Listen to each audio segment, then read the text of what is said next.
Hi, this is Dean from Sentinel Soap. In today's project I'm going to be making a loaf of lime basil and mandarin. The colours I'm going to be using are mostly green, and then I'm going to throw in a splash of yellow and orange.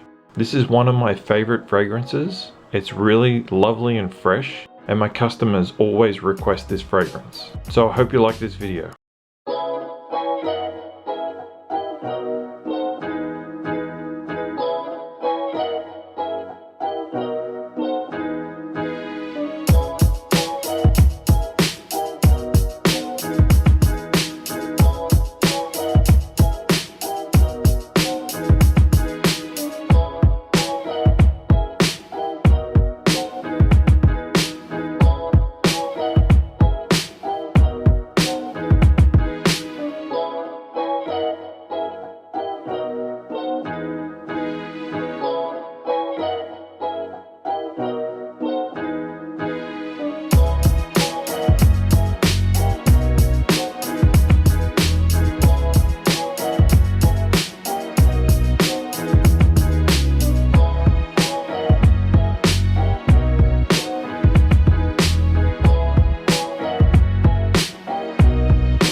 So I'm not completely happy with the top. It became a little bit mishmash for me. I probably should have left it a couple of swirls less. I also didn't realize that the green was going to come out so bright. Although I should have, because it's a neon color. My mistake. Apart from that, I'm really happy with the orange and yellow swirls. I didn't really want them to take over the green.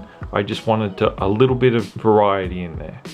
So do you think the green was a bit too bright? Let me know in the comments below. If you like this video, please give me a thumbs up, make sure to subscribe to my channel, and thanks for watching.